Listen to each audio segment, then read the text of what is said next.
नमस्कार दोस्तों, स्वागत है आपका एक्सपेरेंट इन्फो में। तो बच्चों, हमारी जो केवीएस की पेडागोजी सीरीज़ है उसमें जो आज का टॉपिक होने वाला है बहुत इंपॉर्टेंट टॉपिक है आपके एग्जाम के पॉइंट ऑफ व्यू से, जो कि असेसमेंट और इवैल्यूएशन है। आज हम इसको लेकर डिस्कस करने वाले हैं, लेकिन इससे पहले अगर आपको वीडियो अच्छी लगती है, इन्फॉर्मेटिव लगती है, तो प्लीज़ लाइक कर दिया करें, शेयर कर दिया करें, और अगर आप चैनल पर नए हैं तो सब्सक्राइब भी कर दिया करें और कमेंट करके हमें अपना ओपिनियन ज़रूर दिया करें। चलिए अपनी आज की क्लास को शुरू करते हैं।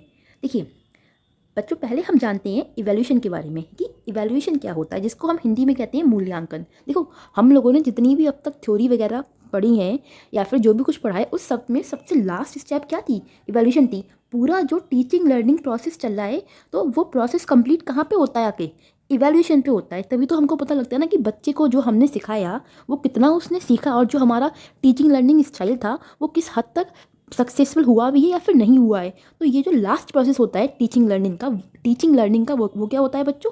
इवैल्यूएशन होता है कि आप बच्चे को इवैल्यूएट करते हो, उसकी जो नॉलेज है उसको चेक करते हो। तो इसी को लेके आज हम डिस्कस करने वाले हैं। देखिए बच्चों, पहले इसकी जो डेफिनेशन है वो पढ़ते हैं। A purposeful cyclical process of collecting, analysing and interpreting relevant information in order to make educational decision. मतलब कि शैक्षिक निर्णय लेने के लिए प्रासंगिक जानकारी, यानी कि जो रिलीवेंट इन्फॉर्मेशन होती है, जो रियल इन्फॉर्मेशन होती है, उसको इकट्ठा करना, उसको एनालाइज करना, उसको एक्सप्लेन करना, कि जो पूरी एक उद्देश्यपूर्ण प्रोसेस होता है ना, कि पहले आप बच्चे को सिखाते हो, फिर उसको असिस्ट करते हो, फिर जाके उसको इवैल्यूएट करते हो। तो ये जो पूरी कहानी हमारी अब तक चल रही थी, जिसको हमने पढ़ा था, जैसे ब्लूम ने जो अपनी टेक्सोनॉमी में टेक्सोनॉमी का जो क्लासिफिकेशन दिया था, उसमें 6 स्टेप बताए थे, जो नॉलेज पे शुरू होता है और ख़त्म होता है इवैल्यूएशन पे आके। ऐसे ही हमने बाकी जो भी चीज़ें पढ़ी थी, जितने भी हमने लेसन प्लान पढ़े या जो भी पढ़ा, तो उन सब में लास्ट वाला हमारा जो 25 स्टेप था वो था इवैल्यूएशन। तो इवैल्यूएशन क्या है? पूरे साल या जो भी आपने बच्चे को पढ़ाया सिखाया, उसकी नॉलेज को चेक करना ही क्या होता है? इवैल्यूएशन होता है। और बिना इवैल्यूएशन के आपकी टीचिंग लर्निंग कंप्लीट नहीं मानी जाती है। ठीक है, देखिए इवैल्यूएशन बच्चों हमारा 2 टाइप का होता है। ये क्वांटिटेटिव भी होता है और क्वालिटेटिव भी होता है। मतलब कि क्वांटिटेटिव क्या होता है? जिसको आप माप सकते हो, जिसको आप बता सकते हो मात्रात्मक में। जैसे आप बच्चों के एग्जाम्स लेते हो तो बच्चों के मार्क्स आते हैं उसमें। कोई बच्चे होते हैं जिसके 100 में से 50 आते हैं, तो ये क्या है? कुछ बच्चे होते हैं जिनके 100 में से 80 आते हैं, तो ये क्या है? मेजरमेंट हुआ ना। तो इवैल्यूएशन है उसको हम माप भी सकते हैं। और क्वालिटेटिव क्या हो गया? गुणात्मक। मतलब इसमें देखो सारी चीज़ें आती हैं एक ब्रॉड टर्म में। तो बच्चे की जो वैल्यूज़ होती हैं, ये जो बाकी चीज़ें होती हैं, वो भी क्या हैं? वो भी इसमें शामिल होती हैं। आप इसमें जो बाकी हमारे ऑब्जेक्टिव्स होते हैं उसको भी आप पूरा करते हो। जैसे आपका पोर्टफोलियो हो गया, आपका एनेक्डोटल रिकॉर्ड्स हो गया, आपका कम्युलेटिव रिकॉर्ड्स हो गया, ये हम आगे डिस्कस करेंगे। तो इन सब में क्या होता है? जो बच्चे की जो क्वालिटेटिव इन्फॉर्मेशन होती है वो हमारी इन सब में भी होती है। तो इसलिए जो इवैल्यूएशन है वो क्या है? क्वांटिटेटिव भी होता है और क्वालिटेटिव भी होता है, मात्रात्मक भी है और गुणात्मक भी है। लेकिन बच्चों, जो हमारा मेजरमेंट होता है वो ओनली क्वांटिटेटिव होता है, लेकिन क्वालिटेटिव नहीं होता। मतलब कि आप किसी चीज़ को मेज़र करते हो अगर, तो आप उसको क्या कर सकते हो? सिर्फ उसकी मात्रा बता सकते हो। अब आप अगर दूध लेकर आए और आपने दूध को मेज़र किया कि ये 2 लीटर दूध है, तो 2 लीटर दूध है, ये तो आपने उसकी जो क्वांटिटी थी वो बता दी। लेकिन जो उसकी क्वालिटी है कि वो दूध है या फिर दूध में आधा पानी मिक्स है, ये तो आप नहीं बता सकते ना। अब वो अलग बात है कि आपके पास जो ऐसे थर्मोमीटर बोल रही हूँ, कुछ मीटर्स वगैरह भी आते हैं जिसको दूध में डिप करो और पता लगता है स्केल पे कि कितना पानी कितना दूध है। वो हर किसी के पास अवेलेबल नहीं होता है ना, और हर किसी को उसके बारे में अवेयरनेस भी नहीं होती है। तो आप दूध की सिर्फ मात्रा बता पा रहे हो, ये नहीं बता पा रहे हो कि दूध रियल में कितना उसमें दूध है और कितना पानी है। तो इसलिए बच्चों, हमारी ये जो टर्मिनोलॉजी है वो क्या है? मापन जो हमारा वर्ड है, मेजरमेंट हमारा सिर्फ क्वांटिटेटिव होता है, ना कि क्वालिटेटिव होता है। जबकि जो इवैल्यूएशन है वो क्या होता है? क्वांटिटेटिव होता है और क्वालिटेटिव भी होता है। ठीक है, तो ये हमारा छोटा सा था। मैंने मापन को अलग से नहीं लिखा, क्योंकि मापन जो बच्चों हमारा कॉन्सेप्ट है ना, ये पहले के टाइम में यूज़ में आता था, जबकि आज के टाइम का जो कॉन्सेप्ट है वो इवैल्यूएशन है। ठीक है, तो इस तरीके से आप इसको समझ सकते हो। बाकी कोई दिक्कत हो तो आप मुझे कमेंट बॉक्स में बता देना। I will clear it all over night. देखिए बच्चों, एक हमारा और जो टर्म्स होता है वो होता है असेसमेंट, जिसको हम कहते हैं आकलन। ये क्या होता है बच्चों? कि अगर पूरा ये एक हमारा जो एकेडमिक ईयर होता है वो 1 ईयर का होता है, मतलब 1 साल का होता है। तो एक एक साल में बीच बीच में जो आपके यूटी होते हैं या फिर जो आपके सरप्राइज टेस्ट होते हैं या फिर जो आपके हाफ ईयरली एग्ज़ाम्स होते हैं, जो बच्चे की जो भी मतलब उसकी एबिलिटी है, जो भी उसने जो लर्निंग जो ऑब्जेक्टिव थे वो किस हद तक उसने गेन करे हैं, उसको चेक करने के लिए होती है ना, तो वो असेसमेंट होता है। ये एक तरीके से फीडबैक की तरह काम करता है। जबकि जो इवैल्यूएशन होता है उसमें क्या होता है, आपने बच्चे को पास या फेल का टैग दे दिया सीधे, है ना, जो पूरे जो एक साल है उसके अंत में होता है। लेकिन जो आपका असेसमेंट है वो बीच बीच में होता रहता है और बच्चे की जो प्रोग्रेस है उसको चेक करता रहता है और उसमें जो भी हमें रिमीडियल टीचिंग देनी होती है वो हम प्रोवाइड करते हैं। तो अब हम डेफिनेशन पे आते हैं, बाकी हम इसको लास्ट में दोनों के बीच जो डिफरेंसेस होते हैं वो डिस्कस कर लेंगे। देखिए दोस्तों, इसकी डेफिनेशन क्या है, the systematic basis for making inference about the learning and development of students, मतलब कि छात्रों के सीखने और विकास के बारे में अनुमान लगाने का जो आधार होता है कि उसने कितनी नॉलेज को गेन किया और कितना नहीं गेन किया। ये सारी चीज़ें बीच में होती हैं, आपके यूटी वगैरह होते रहते हैं, समय समय पे आपके टेस्ट होते हैं, तो वो वाली चीज़ें इसमें हमारी इंक्लूड होती हैं। ठीक है बच्चों, अब देखिए, अब हमारा एक और आता है जो हमारी मेन टर्म है जिसको हम कहते हैं सीसीई, यानी कि कॉन्टीन्यूअस एंड कॉम्प्रीहेंसिव इवैल्यूएशन। ठीक है, देखो बच्चों ये क्या होता है, कॉन्टीन्यूअस मतलब होता है सतत, कॉम्प्रीहेंसिव मतलब होता है व्यापक। मतलब कि जो मूल्यांकन है वो कैसा होना चाहिए, कॉन्टीन्यूअस होना चाहिए, कॉम्प्रीहेंसिव होना चाहिए। ये जो बच्चों जो सीसीई है ना, वो हमारी जो आरटीई था 2009 में जो आया था, बट अप्लाई कब से हुआ था, 1 अप्रैल 2010 से हुआ था, सीबीएसई लेकर आया था। तो उसके थ्रू ये हमारे जो मतलब हमारा जो आरटीई हमारा जो एजुकेशन सिस्टम है उसमें डाला गया, क्योंकि बच्चे का पूरे साल के अंत में अगर आप इवैल्यूएशन करते हो तो उतने अच्छे लर्निंग आउटकम निकल के नहीं आते हैं जितना अगर आप बीच बीच में बच्चे को असिस्ट करते रहोगे। इसलिए इसको लाया गया कि जो शिक्षा का स्तर है उसमें सुधार किया जाए। ठीक है, तो बच्चों जो हमारा असिस्मेंट है ना वो हमारा आता है कॉन्टीन्यूअस में। ये जो कॉन्टीन्यूअस वर्ड है इसमें हमारा असिस्मेंट आता है, और जो कॉम्प्रीहेंसिव है इसमें हमारा इवैल्यूएशन वर्ड आता है। मतलब समझाने को बोल रही हूँ कि जो कॉन्टीन्यूस मतलब क्या, कि बीच बीच में बच्चों के एग्जाम्स वगैरह लेते रहो जिससे कि जो उनकी नॉलेज है वो चेक होती रहे। और कॉम्प्रीहेंसिव क्या है, व्यापक। ओके, तो देखिए, और जो कि सीसी है ये क्या करता है, सिर्फ स्कूल बेस्ड मूल्यांकन करता है। मतलब जो भी स्कूल में पढ़ाया जा रहा है, लिखाया जा रहा है, उसकी ही ये इवैल्यूएट करेगा। उसके अलावा जो बाहर की एक्टिविटीज़ होती हैं उसको इवैल्यूएट नहीं करता है। इसकी जो मेन बातें हैं हम सिर्फ वो डिस्कस करेंगे, वरना पढ़ने को तो बहुत सारा आपका पढ़ा हुआ है। देखिए, इवैल्यूएशन की हमारे दो टाइप के होते हैं बच्चों, एक तो होता है स्कोलास्टिक एक्सपेक्ट और दूसरा होता है को स्कोलास्टिक एक्सपेक्ट, यानी कि शैक्षिक पक्ष, और दूसरा होता है सह शैक्षिक पक्ष। और जो सीसी है ना वो सिर्फ इस वाले जो पक्ष पे अपना काम करता है। ठीक है, जो स्कोलास्टिक एक्सपेक्ट होते हैं वो देखिए, जो आपके शैक्षिक पक्ष है बच्चों उसमें सीसीई ने 9 ग्रेडिंग पॉइंट बताए थे। जैसे आपने देखा होगा जो आपका रिपोर्ट कार्ड होता है उसके पीछे लिखा होता है कि 100 से लेके 91 का जो बच्चा है उसको ए मिलेगा, और 91 से लेके 80 तक का है उसको A2 मिलेगा। इस तरीके से जो पूरा, तो ऐसी जो रेंज बनाएंगे पूरी 9 रेंज थी इस तरीके की, A1 B1 B2 C1 C2 D1 D2। और इसमें डिसाइड कर दिया गया कि जो D1 वाला बच्चा होगा वो बेकार होगा, मतलब वो एक पासिंग रेंज होगी। जैसे हम लोग के क्या होता है 100 में से 33% वाले को पास माना जाता है, तो ऐसे ही जो ये सीसी आया था उसमें जो इवैल्यूएशन था उसके 2 एक्सपेक्ट बताए गए। तो जो स्कोलास्टिक एक्सपेक्ट है उसमें 9 ग्रेडिंग पॉइंट बताए गए थे, तो वो इस तरीके से डिफाइन थे।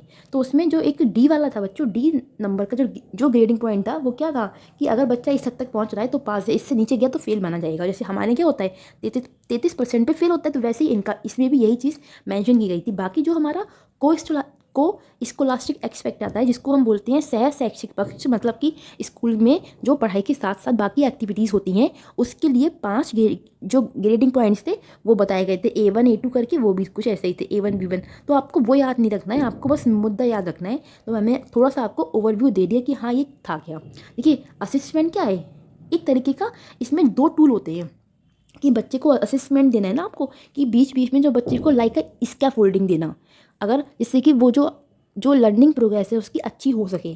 तो इसमें जो 2 टूल बताए गए बच्चों जो कि बहुत इंपॉर्टेंट हैं, जिससे क्वेश्चन हमेशा बनता है और जो आपके लिए मुख्य हैं। देखिए 2 टूल कौन से थे, एक तो होता है हमारा फॉर्मेटिव असेसमेंट, दूसरा होता है सबमिटिव असेसमेंट। आपने देखा होगा सीबीएसई बोर्ड वगैरह में FA1 FA2 लिखा भी होता था रिपोर्ट कार्ड में।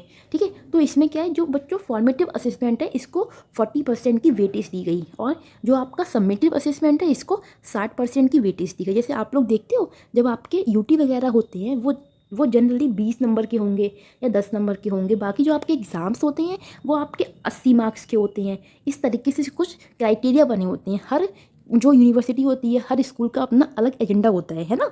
तो उस तरीके से इसमें भी था। जो फॉर्मेटिव असेसमेंट था उसको 40% वैल्यू दिया गया और जो सबमिटिव असेसमेंट था उसको 60% वैल्यू दिया गया। अब आप सोचोगे कि ये किस खेत की मूली है। फॉर्मेटिव असेसमेंट कुछ नहीं है, आपको इतना याद रखना है, ये होता है स्टूडेंट्स के इम्प्रूवमेंट के लिए बीच बीच में ऐसा फीडबैक काम करते हैं। जैसे कि आपने 1 महीने तक बच्चे को 1 यूनिट को पढ़ा दिया या जो भी आपने पढ़ाया, तो आपने यूटी लिए, आपने सरप्राइज टेस्ट लिया, तो ये सारी चीज़ें जो होती हैं स्कूल में वो क्या है, वो हमारे फॉर्मेटिव असेसमेंट का पार्ट है। क्यों होती हैं? फिर आपने देखा होगा जब भी आपके यूटी होते हैं उसके बाद में पीटीएम होती है। जब पीटीएम में आपके पापा मम्मी जाते हैं तो मैम आपकी शिकायत लगाती हैं कि आपका बच्चा इस सब्जेक्ट में वीक है।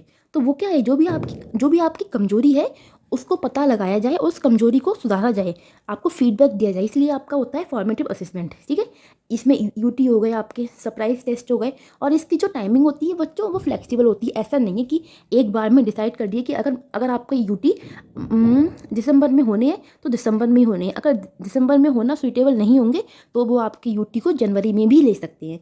ठीक है, तो फॉर्मेटिव असेसमेंट क्या होता है, इसका 40% का वेटेज होता है। ये बच्चों के इम्प्रूवमेंट के लिए होता है और फिर उनको फीडबैक दिया जाता है, और इसमें यूटी हो गए, सरप्राइज टेस्ट हो गए, ये सारी चीज़ें इंक्लूड होती हैं। जो हमारा बच्चों सबमिटिव असेसमेंट होता है वो क्या होता है, ये बच्चे की अचीवमेंट को बताता है कि एक बच्चे ने कितनी नॉलेज को गेन किया या उसकी जो प्रोग्रेस है वो कितनी है। जैसे जो आपके फाइनल एग्ज़ाम होते हैं वो क्या है, वो सबमिटिव असेसमेंट का पार्ट है। इसमें क्या होता है, आपकी 80% आई, 70% आई, 90% आई, तो वो क्या है, सबमिटिव असेसमेंट है जो आपकी अचीवमेंट को बताता है। जैसे आपके 10th क्लास है उसके नंबर, आपके 12th क्लास के नंबर, तो ये सब चीज़ें क्या हैं, ये आपकी अचीवमेंट को बता रही हैं। अगर किसी बच्चे के 10th में 90 आए हैं तो ये क्या है, उसकी अचीवमेंट है, इसको हम चेंज नहीं कर सकते, ना ही यहाँ पे हम कोई फीडबैक देते हैं। तो ये फीडबैक देना, इंप्रूवमेंट का काम बच्चों हमारा इसमें होता है फॉर्मेटिव में। सबमिटिव में होता है एकदम फाइनल, इसे हम टर्म एंड टेस्ट भी कहते हैं। इसीलिए ये बच्चे की ओवरऑल जो अचीवमेंट है उसको बता रहा है, ठीक, कि एक बच्चे ने कितनी मतलब अचीवमेंट को गेन किया है। तो आपको क्लियर हो गया फॉर्मेटिव क्या होता है, सबमिटिव क्या होता है। फॉर्मेटिव में जो बीच बीच में आपके छोटे मोटे टेस्ट होते रहते हैं, और सबमिटिव क्या है, जो एकदम पास या फेल के रूप में आपको टैग करते हैं। जैसे ये, फिर हम आगे बढ़ते हैं। देखिए, फिर हमारे बच्चों ये आता है जो आपके फॉर्मेटिव टेस्ट असेसमेंट होते हैं, उसमें अगर आपने बच्चे की कोई कमी है उसको डायग्नोस किया तो उसके बाद क्या करते हो, उसको रिमीडियल टीचिंग देते हो। देखो ये दोनों टर्म अच्छी हैं। डायग्नोस क्या होता है, आपने देखा होगा डायग्नोस्टिक लैब होती हैं, है ना। आप अगर कोई भी आपको फिजिकल प्रॉब्लम है तो आप लैब में जाते हो ना डायग्नोस कराने के लिए। फिर वहाँ पे जो भी डॉक्टर होती हैं, जो भी होते हैं लैब में, वो आपकी जो समस्या होती है उसको पता लगाते हैं। फिर उस समस्या को पता लगाई जाती है, एक रिपोर्ट आती है, फिर वो रिपोर्ट लेके आप डॉक्टर के पास जाते हो, और doctor as a remedial teaching उस पर काम करता है। मतलब आपको उसकी जो दवाई होता है वो लिख के देता है, फिर आप सही हो जाते हो, है ना। तो ऐसे ही बच्चों जो डायग्नोस टेस्ट है और रिमीडियल टीचिंग है, इसकी कहानी भी कुछ ऐसी चलती है कि हमने जब बच्चे का फॉर्मेटिव असेसमेंट लिया तो वहाँ पे बच्चे में जो भी कमियाँ पाई गई हमने उसको डायग्नोस कर लिया। ठीक है, फिर उसके बाद में हमने उस कमियों को सुधारने के लिए बच्चे को क्या दिया, रिमीडियल टीचिंग प्रोवाइड कराई, जिससे बच्चे का जो ओवरऑल आउटकम निकल के आएगा वो अच्छा हो सके। ठीक है बच्चों, तो देखो डायग्नोस टेस्ट की जो डेफिनेशन होती है वो क्या होती है, इसको हिंदी में बोलते हैं नैदानिक परीक्षण। देखिए, design to locate specific learning deficiency, मतलब कि सीखने की जो प्रक्रिया हो उसमें क्या कमी रह गई उसको पता लगाने के लिए हम डायग्नोस टेस्ट को डिज़ाइन करते हैं। और जो रिमीडियल टीचिंग होती है वो किस लिए होती है, कि जो भी ये सभी प्रकार के सीखने में जो भी गलतियाँ हुई हैं उनमें सुधार करा जाए। ठीक है, तो डायग्नोस और रिमीडियल समझ में आ गया आपको। आई होप आपको क्लियर हो गया होगा। आप जब भी आपको डायग्नोस टीचिंग में और रिमीडियल टीचिंग में कन्फ्यूजन हो, याद रखना आप किसी भी अपना जो फिजिकल इशू है हेल्थ को लेकर उसको चेक कराने के लिए जाते हो, डायग्नोस्टिक लैब जाते हो, और वहाँ से फिर आपको रिपोर्ट मिलती है। उस रिपोर्ट को लेकर आप रिमीडियल टीचिंग पाने के लिए डॉक्टर के पास जाते हो, और डॉक्टर फिर आपको दवाई लिख के देता है, फिर आप ठीक हो जाते हो। तो वही कहानी इन दोनों में घूमती है। फिर बच्चों हमारे आते हैं टाइप ऑफ टेस्ट, मतलब टेस्ट कितने टाइप के होते हैं बच्चों को मेजर करने वाले। तो देखो, एक होता है हमारा स्टैंडर्डाइज टेस्ट और दूसरा होता है हमारा नॉन स्टैंडर्डाइज टेस्ट, जिसको हम बोलते हैं मानकीकृत परीक्षण, और दूसरा हो गया अमानकीकृत परीक्षण। ठीक है, हमको पढ़ने स्टैंडर्ड टेस्ट, जिसमें क्या आता है, नॉर्म रेफरेंस टेस्ट आती है और क्राइटेरिया रेफरेंस टेस्ट आती है। मतलब देखो नॉर्म और जो क्राइटेरिया है इसको हम अच्छे समझते हैं अभी। देखिए, जो बच्चों नॉर्म रेफरेंस टेस्ट होते हैं वो क्या होते हैं, मानक संदर्भित परीक्षण, यानी कि compare an individual performance with the performance of others, मतलब एक व्यक्ति है ये, इसकी परफॉर्मेंस को दूसरे से कंपेयर करना, ठीक है, इंडिविजुअल तौर पे। इसमें क्या आता है आपका, अगर मैं शॉर्ट फॉर्म में बताऊँ, जो आपके एग्जाम्स जिसमें जैसे इस समय KVS का जो एग्ज़ाम है आपका, इसकी को हम एग्जांपल लेते हैं, तो इसमें जितनी हाईएस्ट आपकी मेरिट होगी उतनी ही जॉब पाने की आपकी पॉसिबिलिटीज़ बढ़ जाएंगी। तो ऐसे एग्जाम्स जो क्या करते हैं, जहाँ पे हाईएस्ट मेरिट को प्रेफरेंस दी जाती है, जैसे DSSB हो गया, SSC हो गया, UPSC हो गया, बैंक हो गया, कि यहाँ पे क्या होता है, आपस में बच्चों का कॉम्पिटिशन होता है, जिसके जितने ज़्यादा नंबर आएंगे वो उतना ही आगे होगा रेस में। हाँ, तो दोस्तों इन्हीं को हम बोलते हैं नॉर्म रेफरेंस टेस्ट, जहाँ पे जो आपकी मेरिट होती है ना, ये मैटर करती है, मतलब जितने हाईएस्ट मार्क्स होंगे उतनी ज़्यादा पॉसिबिलिटी ज़्यादा होगी आपकी जो मतलब सक्सेस पाने की, है ना। तो आपकी DSSB हो गया, UPSC हो गया, बैंक हो गया, ये सारे एग्जाम क्या है, जिस बच्चे के जितने ज़्यादा मार्क्स आते हैं वो क्या होता है, उतना ही ज़्यादा ऊपर होता है। फिर दूसरा आता है हमारा क्राइटेरिया रेफरेंस टेस्ट, यहाँ पे नाम में ही आ गया क्राइटेरिया, मतलब कि पहले से ही एक क्राइटेरिया डिफाइन होता है कि अगर आप उतने % मार्क्स ले आए तो आप उस एग्ज़ाम में पास माने जाओगे। यहाँ पे मेरिट का कोई रोल नहीं होता। जैसे कि compare a person performance to a set of objective, यहाँ पे जो आपका लिखा है ना सेट ऑफ ऑब्जेक्टिव, वो क्या है, जैसे आपके 100 में से 33% पे क्या मानते हैं, हम पास मानते हैं, तो ये क्या हो गया, ये 33% क्या हो गया, सेट ऑफ ऑब्जेक्टिव हो गया, जो कि इतना लाना है। अगर बच्चा 34 नंबर लेके आता है तो वो पास है, बच्चा अगर 32 नंबर लेके आएगा तो बच्चा फेल है, इवन बच्चा 33.5 लाएगा तो भी बच्चा पास है ना। तो यहाँ पे आपकी हाईएस्ट मेरिट का कोई रोल नहीं होता। जैसे आपका यूपी टेट हो गया, हाँ, हालांकि अब तो यूपी टेट में भी आपकी जो मेरिट है उसको प्रायोरिटी दी जाएगी, लेकिन हाँ ये अलग है कि आपका 90% का वो रेशियो है वो चेंज नहीं होगा। आपका CTET हो गया, तो ऐसे एग्ज़ाम जिसमें पहले से ही डिफाइन होता है कि अगर आप इतने % मार्क्स ले आए तो आप इस एग्ज़ाम में पास माने जाओगे। तो ये हमारे आते हैं क्राइटेरिया रेफरेंस टेस्ट में, ठीक है। फिर हमारा बच्चों नेक्स्ट आता है कि जो स्टैंडर्डाइज टेस्ट होते हैं इनकी कितनी फॉर्म्स होती हैं। एक बच्चों हमारा आता है अचीवमेंट टेस्ट, दूसरा आता है हमारा डायग्नोस्टिक टेस्ट, तीसरा आता है हमारा एप्टीट्यूड टेस्ट, चौथा आता है हमारा इंटेलिजेंस टेस्ट। देखो अचीवमेंट टेस्ट क्या होता है, जिसे नाम से क्लियर है कि बच्चे की जो उपलब्धि है उसको ज्ञात करना कि हाँ उसने कितनी नॉलेज को अचीव किया है। और जो डायग्नोस टेस्ट होते हैं वो तो हमने ऊपर पढ़ लिया, बच्चे में जो भी मतलब लर्निंग गैप है, जो भी उसमें प्रॉब्लम है उसको आप डायग्नोस करोगे, फिर उसके बाद में रिमीडियल टीचिंग दी जाएगी, है ना। फिर तीसरा आता है हमारा एप्टीट्यूड, ये बच्चों संबंधित होता है बच्चे की रीजनिंग लॉजिकल पावर से। यहाँ पे जो सारा खेल है बुद्धि का है ना, कि बच्चे की जो लॉजिकल पावर है या फिर जो एनालिटिकल थिंकिंग है वो कितनी तेज है। जैसे अगर बच्चे के सामने आप कोई रीजनिंग हो गया, मैथ्स का क्वेश्चन दे दो तो बच्चा कितने फास्टली उस क्वेश्चन को सॉल्व कर पाता है। तो यहाँ पे जो एप्टीट्यूड टेस्ट है इसका संबंध है numerical reasoning, logical reasoning, analytical reasoning, इन सब चीज़ों से, ठीक है। और जो हमारा इंटेलिजेंस टेस्ट है उसका संबंध किससे, बुद्धि परीक्षण से। हमको ये डीप में नहीं पढ़ना, आप बेसिक है तो इतना ही जान लो। वैसे तो जो इंटेलिजेंस टेस्ट है इस पर पूरा एक आपका कॉन्सेप्ट भी था जो आपने CTET में पढ़ा भी होगा हालांकि। तो बच्चों देखो इंटेलिजेंस जो टेस्ट है जो हमारा IQ टेस्ट है जिसको हम बोलते हैं इंटेलिजेंस क्वोशिएंट, तो उसको देने वाले कौन थे, अल्फ्रा विने थे। जबकि जो IQ का कॉन्सेप्ट था वो दिया था स्टर्न ने। और जो ये फॉर्मूला है ना माका इंटू, हाँ, तो बच्चों फिर तीसरा हमारा ये आता है MA/CA/100, जो कि जो फॉर्मूला दिया था वो दिया था टर्मन ने। और जो MA है उसको बोलते हैं मानसिक आयु, CO को बोलते हैं वास्तविक आयु, मल्टीप्लाई में 100। तो अगर आपको इसको याद रखना हो तो आप कैसे रख सकते हो, देखो T से हो गया टेस्ट तो T ये लिखा है, C से हो गया कॉन्सेप्ट तो C ये लिखा है, और जो आपका ये फॉर्मूला है, फॉर्मूला होता है F से तो F ये लिखा है। फिर जो टेस्ट है वो दिया था विनी ने तो B लिखा है यहाँ पे B। फिर जो आपका कॉन्सेप्ट है वो दिया था स्टर्न ने तो ये लिखा है S। फिर जो ये फॉर्मूला है वो दिया था टर्मन ने तो ये लिखा है T। तो TCF = BST से आप इसको लर्न रख सकते हो, या फिर ऐसे भी सोच सकते हो TB CS FT formula Terman, T से टेस्ट बिने और C से कॉन्सेप्ट स्टर्न, ठीक है। तो ये 4 टाइप के हमारे बच्चों स्टैंडर्डाइज टेस्ट होते हैं जिससे हम बच्चे की जो लर्निंग है उसको चेक करते हैं कि बच्चे ने किस हद तक चीज़ों को ग्रहण किया है, कितनी नॉलेज को उसने गेन किया है, ओके। फिर देखिए हमारे कुछ टेक्निक्स आती हैं इवेल्युएट करने की, ये आपने पढ़ी भी होंगी, इनके 2-4 वर्ड आपके बड़े इंपॉर्टेंट है।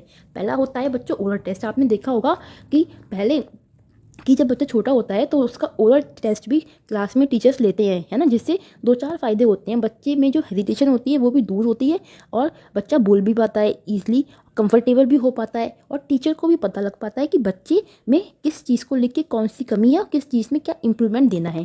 फिर आता है रिटन टेस्ट। इसमें क्या आते हैं आपके यूटी प्यूटी आ गए, वो सब क्या है हमारे रिटन टेस्ट में आते हैं। यूटी हो गए, सरप्राइज टेस्ट हो गए, तो इससे हम क्या करते हैं बच्चे की नॉलेज को इवैल्यूएट करते हैं। फिर आता है परफॉर्मेंस टेस्ट, ये भी हमारा इसी का एक पार्ट हो गया। फिर आता है बच्चों cumulative records, anecdotal records, portfolio, ये हमारी मुद्दे वाली चीज़ें हैं। देखो बच्चों, जो कम्युलेटिव रिकॉर्ड्स होते हैं वो क्या होते हैं, इसमें जिसको हम हिंदी में बोलते हैं संचय अभिलेख। यहाँ पे जो बच्चे के जो क्लास है उसके जो रिकॉर्ड्स आते हैं, मतलब वो क्लास में उसके जो जो यूटी होते हैं, जो एग्ज़ाम्स होते हैं, या फिर जो भी एक्टिविटी क्लास के अंदर होती है उसमें बच्चा किस तरीके से खुद को प्रेजेंट करता है। तो जो आपकी जो कक्षा के अंदर होने वाले जो टेस्ट हैं, जो एक्टिविटीज़ हैं, उसका जो पूरा रिकॉर्ड होता है वो हमारा कम्युलेटिव रिकॉर्ड कहलाता है।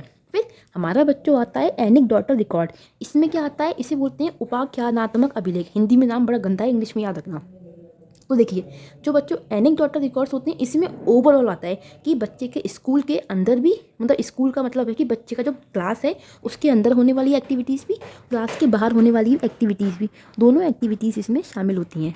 हाँ बच्चों, हमारा अब नेक्स्ट आता है पोर्टफोलियो। ये आपने काफ़ी बार पढ़ा होगा। ये क्या होता है ना, बच्चे की जो अचीवमेंट्स हैं उसको इकट्ठा करके एक फाइल में रखना, और इसमें बच्चे की जो डेली अचीवमेंट है, मतलब कि क्लासरूम में बच्चा किस तरीके से खुद को प्रेजेंट करता है, वो सारी जो बच्चे की एक्टिविटीज़ होती हैं वो इसमें इन्वॉल्व होती हैं। जैसे कि अगर आप मान समझ सकते हो कि आपकी एक फ़ाइल होती है जिस आप डॉक्यूमेंट फ़ाइल बोलते हो, तो आप अपना इंटरव्यू कहीं देने जाते हो तो वहाँ पे आप उस फाइल को लेके जाते हो। तो जो आपका एग्जामिनर होता है वो उस फाइल को लेता है और आपके बारे में जो इन्फॉर्मेशन होता है उसे रीड करता है और आपके बारे में चीज़ों को समझने की कोशिश करता है। तो वैसे ही हमारा पोर्टफोलियो होता है, बच्चे की एक पूरी आपने बना दी फाइल, उसकी जो भी उसकी अचीवमेंट्स हैं वो आप इसमें मेंशन करते हो। फिर आता है बच्चों हमारा ऑब्जर्वेशन। यहाँ पे क्या होता है, टीचर बच्चों के साथ में इंटरेक्शन करता है, बच्चे को जानता है। जैसे आप देखते हो ना, जब टीचर क्लास में बच्चे को पढ़ाने आता है तो वो क्या करता है, उसकी नज़रों में हर बच्चा होता है कि कौन बच्चा कैसा है, कौन बच्चा कैसा है। तो ये क्या है, ऑब्जर्वेशन है कि वो जान रहा है, भले ही वो बच्चे से कुछ कहे ना, लेकिन वो हर बच्चे को ऑब्जर्व कर रहा है। तो ऑब्जर्वेशन भी क्या होता है, एक तरीके का इवैल्यूएशन होता है। जैसे कि आप लोग अगर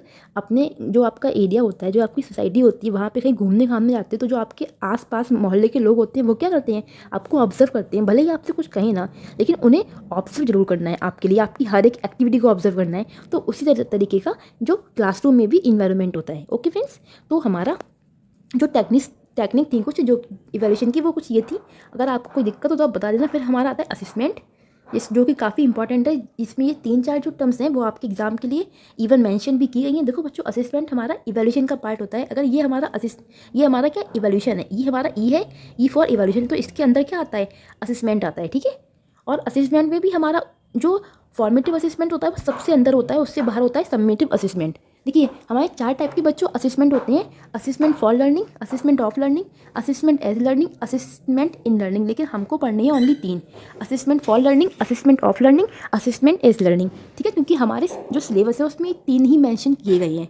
देखिए, असेसमेंट फॉर लर्निंग क्या होता है बच्चों, वैसे तो इसकी लंबी चौड़ी डेफिनेशन लिखने का मतलब बनता नहीं, ये एक तरीके का सुधार के लिए होता है। जैसे आपका जो फॉर्मेटिव असेसमेंट होता है वो क्या करता है, एज अ फीडबैक काम करता है। बच्चे में जो भी मतलब कमी है, आपने बच्चे का एग्ज़ाम लिया, बच्चे का यूटी लिया, और उसमें आपने जो भी कमी पाई बच्चे में, तो उस चीज़ को इम्प्रूव करना फीडबैक के तौर पर। तो जो आपका असेसमेंट फॉर लर्निंग है वो होता है बच्चे में सुधार के लिए। ठीक है, जैसे कि आपका फॉर्मेटिव असेसमेंट होता है। फिर जो आपका असेसमेंट ऑफ लर्निंग ये होता है, बच्चा अब सीख चुका है, अब उसको पास या फेल का हम टैग दे सकते हैं। मतलब कि जो आपका समेटिव असेसमेंट होता है कि पूरा साल आपने बच्चे को खूब अच्छे से पढ़ाया, लिखाया, सिखाया, फिर आपने लास्ट में आके उसका एक अच्छा सा एनुअल एग्जाम ले लिया, तो उसमें क्या पता लगता है कि बच्चे ने कितनी प्रोग्रेस की है पूरे साल भर, तो आप उससे पास फेल का टैग देते हो। तो वही है कि बच्चे की लर्निंग हो चुकी है पूरी, अब बच्चे का क्या करें, उसकी जो लर्निंग है उसको हम मतलब समेटिव असेसमेंट के तौर पे चेक कर लें।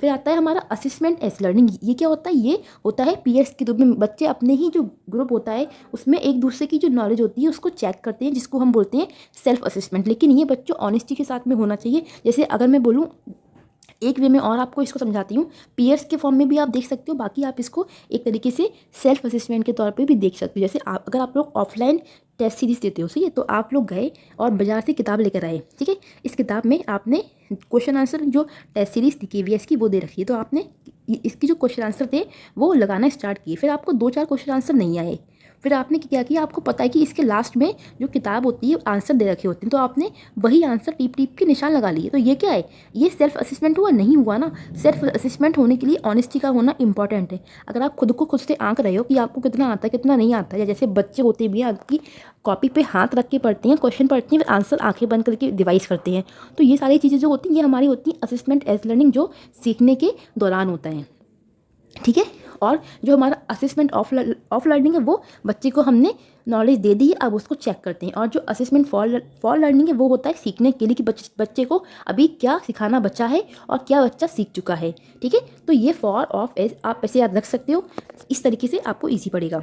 फिर देखिए असेसमेंट के पर्पस क्या होते हैं, सिंपल सी बात है, जो भी आइडेंटिफाई करना लर्निंग गैप, कि बच्चे ने कितना सीख लिया और मुझे अभी उसको कितना और सिखाना है और किस तरीके से सिखाना है, ये सारी चीज़ों को आइडेंटिफाई करने के लिए हमारा असेसमेंट होता है। दूसरा होता है it gather data during the learning process when the class progress through a unit of study to determine a student knowledge and skills, मतलब बच्चे में जो स्किल्स हैं जो नॉलेज है उसको चेक करने के लिए उसका जो डेटा होता है ना, जैसे आपका एनेक्डोटल हो गया, आपका कम्युलेटिव हो गया, आपका पोर्टफोलियो हो गया, उसमें जानकारी को ऐड करने के लिए भी, फीडबैक देने के लिए अगर बच्चे में कोई कमी है तो उसको फीडबैक दिया जाए, रिमीडियल टीचिंग कराई जाए कि बच्चे में इम्प्रूवमेंट लाया जाए, और उसको ग्रेड देने के लिए उसको जैसे ABC होता है ना, इस तरीके की ये बेकार चीज़ें। फिलहाल अब हम एक चीज़ और समझ लो, देखिए अब हम पढ़ते हैं असेसमेंट का और इवैल्यूएशन के बीच में अंतर क्या होता है। देखिए बच्चों, जो असेसमेंट होता है ये आपका प्रोसेस ओरिएंटेड होता है, यहाँ पे जो आपका प्रोसेस है उस बीच में दिया जाता है और प्रोसेस मैटर करता है, जबकि इवैल्यूएशन क्या है, एज अ प्रोडक्ट, जैसे कि आपने क्या किया, आपने फोटोसिंथेसिस की जो प्रोसेस थी उसको अप्लाई कराया CO2 प्लस H2O और बना दिया आपने ग्लूकोज। तो ये जो ग्लूकोज है ना, ये क्या है, ये हमारा इवैल्यूएशन है। और जो प्रोसेस है वो क्या है कि यहाँ पे आपने जो प्रोसेस था, जो संदेश थी उसका यूज़ किया और जो भी चीज़ किया इस प्रोसेस को कंप्लीट कराया। ठीक है। तो ये क्या है हमारा, ये हमारा प्रोसेस हो गया। जो भी प्रोडक्ट निकल के आता है वो हमारा इवैल्यूएशन कहलाता है। फिर देखिए, फिर दूसरा क्या आता है कि असेसमेंट क्या करता है, फीडबैक प्रोवाइड करने का काम करता है, लेकिन जो हमारा इवैल्यूएशन होता है वो क्या करता है, ऑब्जेक्टिव जो भी हमारे थे लर्निंग को लेके वो कितने अचीव हुए हैं नहीं हुए हैं उसको चेक करता है, उसको निर्धारित करता है। और जो असेसमेंट होता है ये पॉजिटिव भी होता है नेगेटिव भी होता है, मतलब बच्चे ने अगर जो भी आपने उसका टेस्ट लिया, आपने उसका यूटी लिया, तो यूनिट टेस्ट में बच्चे ने अच्छे नंबर लाए तो आप क्या कहोगे, वेरी गुड, शाबाश, आप उसको पॉजिटिव रिइंफोर्समेंट दोगे। वहीं बच्चे ने अगर 10 में से 2 नंबर लेके आया तो आप क्या बोलोगे, उसको नेगेटिव, मतलब नेगेटिव रिइंफोर्समेंट का यूज़ करना होगा फिर आपके लिए। लेकिन जो आपका बच्चों इवैल्यूएशन होता है ये सिर्फ आपकी जो क्वालिटी होती है ना उसको बताता है कि बच्चे में कितनी क्वालिटी, जैसे आपका जो हाई स्कूल का रिजल्ट है वो क्या है, आपका इवैल्यूएशन है कि एक बच्चे ने अगर हाई स्कूल में 80% मार्क्स गेन करे हैं तो ये क्या है, उसकी जो नॉलेज ऑफ जो क्वालिटी है उसको बता रहा है हमारी सोसाइटी की अकॉर्डिंग। फिर असेसमेंट में हम बच्चे को मतलब डायग्नोस करते हैं कि बच्चे में जो भी समस्या है उसको पता लगाया जाए, फिर उस समस्या का निवारण किया जाए। लेकिन जो इवैल्यूएशन होता है उसमें हम बच्चे को सीधे मतलब पास या फेल के तौर पे जज करते हैं कि बच्चा पास है फिर फेल है, इसलिए इवैल्यूएशन से ज़्यादा अच्छा असेसमेंट होता है। और जो हमारी नई एजुकेशन पॉलिसी है उसमें भी असेसमेंट पे जोर दिया गया है कि बच्चे का बीच बीच में टेस्ट होना चाहिए, जैसे होता भी है अब कि बीच बीच में एग्जाम्स भी होने चाहिए, सीधे एक बार में एग्जाम मत लो, हाफ ईयरली भी कराओ पहले, फिर जाके आप फाइनल में एग्जाम कराओ। जैसे कुछ कॉलेज में ऐसा होता है ना कि हाफ ईयरली एग्जाम्स होते नहीं थे BSc वगैरह में, BA वगैरह में, लेकिन अब वहाँ पे भी होते हैं, क्योंकि हमारी जो नई एजुकेशन पॉलिसी है उसका मानना है कि बीच बीच में असेसमेंट होना बहुत इंपॉर्टेंट है, वरना बच्चा पढ़ता भी नहीं है अगर पूरे एक साल में एक बार एग्जाम होने हो। ठीक है। तो जो असेसमेंट होता है ये हमारा बीच बीच में होता है, लेकिन जो हमारा इवैल्यूएशन होता है ये एकदम लास्ट में होता है। तो ये 2 बातें थी जो इनको डिफरेंस थी इनके बीच का, इनको अलग करती हैं। और इतनी सी बच्चे हमारी क्लास थी, आपसे मेरी रिक्वेस्ट है, असेसमेंट का जो टाइप है ये जो है ना, for learning, of learning, as learning, हर बार एग्जाम में पूछे जाते हैं। आपने सीटेट दिया होगा, वहाँ भी आपने देखा होगा और यहाँ भी आपको देखने को मिलेगा। तो आप इनको अच्छे से याद रखना। और जो हमारे स्टैंडर्डाइज बच्चों टेस्ट होते हैं ना उसकी जो ऑब्जेक्टिविटी होती है, मतलब एक टेस्ट को हम किस बेसिस पे स्टैंडर्ड टेस्ट बोलेंगे, जब उसमें क्या हो, एक उसकी वैधता होनी चाहिए, एक उसमें रिलायबिलिटी होनी चाहिए और तीसरा उसमें ऑब्जेक्टिविटी हो, मतलब कि एक निर्धारित समय हो कि आपको इतने टाइम में टेस्ट लेना है, इतने टाइम तक वो टेस्ट आपका वैलिड है। जैसे कि आप लोग जो ऑनलाइन टेस्ट सीरीज देते हो तो उसकी क्या होती है, एक समय तक उसकी वैधता होती है, तब तक कि आप उसको उपयोग में ला सकते हो, उसके बाद वो आप उसका यूज़ नहीं कर सकते। बाकी जो उसमें रिलायबिलिटी होती है, आपको पता है कि जो आपने टेस्ट सीरीज़ दी है वो अच्छी होगी, अच्छे टीचर्स ने उसको तैयार किया होगा ऑनेस्टी के लेवल के साथ में, और साथ ही में जो भी आप मतलब उसमें अपना परफॉर्म करते हो वो रिलायबल होगा। फिर तीसरा क्या होता है, ऑब्जेक्टिविटी, मतलब निष्पक्ष होना चाहिए। ऐसा नहीं कि एक बच्चा है वो टीचर का रिश्तेदार लगता है तो दूसरा बच्चा है वो क्या है, टीचर का रिश्तेदार नहीं लगता है, और टीचर ने जो अपना रिश्तेदार था तो उसको अच्छे नंबर दे दिए, दूसरे को कम दे दिए क्योंकि वो रिश्तेदार है। तो ये वाली हरकतें नहीं होनी चाहिए। तो ये 3 जो मापक होते हैं वो होते हैं स्टैंडर्ड जो टेस्ट है उसकी जो कैरेक्टरिस्टिक्स है, वैलिडिटी होनी चाहिए, रिलायबिलिटी होनी चाहिए, ऑब्जेक्टिविटी होनी चाहिए। अगर ये तीनों चीज़ें मौजूद हैं तो हम उस टेस्ट को बोलते हैं स्टैंडर्डाइज टेस्ट। ठीक है बच्चों, तो ये हमारा आज का छोटा सा क्लास था। अगर आपको अच्छा लगा हो तो प्लीज़ इसको लाइक कर देना, शेयर कर देना, सब्सक्राइब कर देना और कमेंट करके हमको जरूर बताना। बाकी मिलते हैं अपनी कल की क्लास में। हमारी जो यूनिट 2 है बच्चों ऑलमोस्ट अब कंप्लीट हो चुकी है।